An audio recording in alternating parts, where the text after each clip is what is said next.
जय श्रीमनारायण। जय श्रीमनारायण। काम का एकादशी व्रत का था।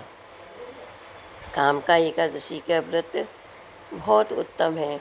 इस व्रत को अवश्य करना चाहिए। इस व्रत में तुलसी जी की पूजा का विशेष महत्व है। भगवान को, विष्णु भगवान को तुलसी अर्पण करो। तुलसी अर्पण करने से भगवान से मोती, मूंगा, स्वर्ण, चांदी का दान के बराबर पुण्य मिलता है। इस व्रत को तुलसी जी का पूजन विशेष महत्व है। इस व्रत की कथा इस प्रकार है। एक शहर में एक क्षत्रिय रहता था। तो वह क्षत्रिय यात्रा करने गया था। रास्ते में उसे एक ब्राह्मण मिला। तो ब्राह्मण से कुछ बात से ब्राह्मण से उसकी लड़ाई हो गई। लड़ाई हुई, हाथापाई हुई, तो वह ब्राह्मण मर गया। जब वह ब्राह्मण मर गया तो उसे ब्रह्म हत्या लग गई।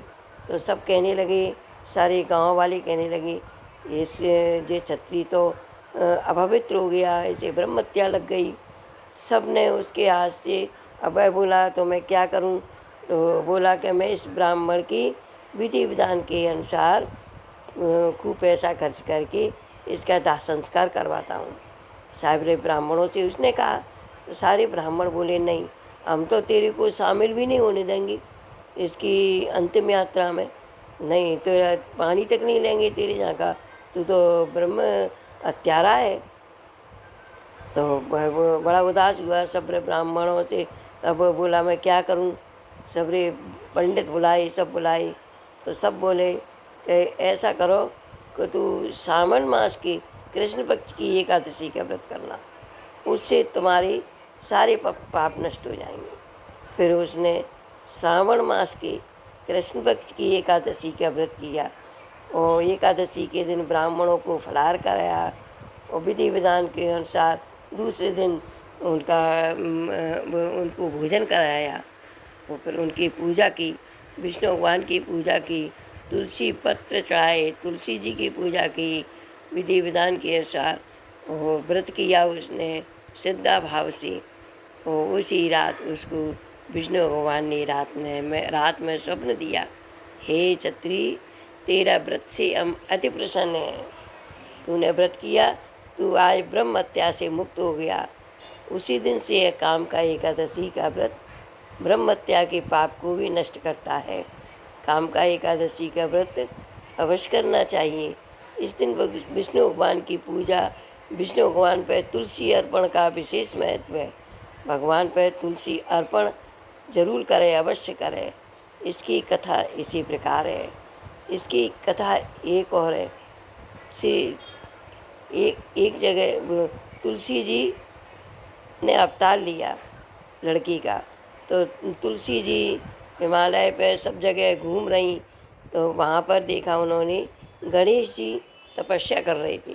गणेश जी तपस्या कर रहे तो वहाँ पे गणेश जी को देख के पीताम्बर फहरा रहा देख के वह मोहित हो गई और बोली, आप कौन हो? आपसे मैं शादी करना चाहती हूँ। गणेश जी बोले, नहीं देवी, मैं तो भगवान की तपस्या में लीन हूँ, मैं ऐसा नहीं करूँगा। तो उनने दोबारा कहा। तो गणेश जी ने उनसे कहा नहीं।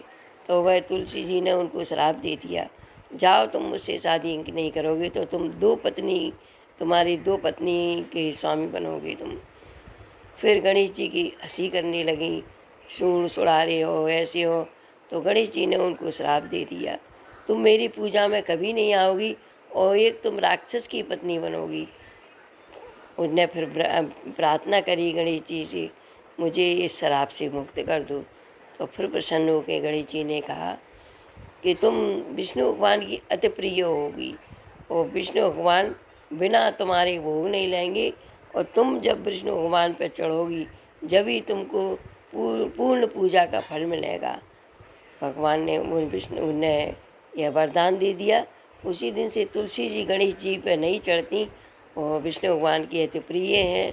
और फिर उन्होंने कहा कि तुम श्रावण मास के कृष्ण पक्ष की एकादशी का व्रत करना, इससे तुम्हें विष्णु भगवान पति रूप में मिलेंगे।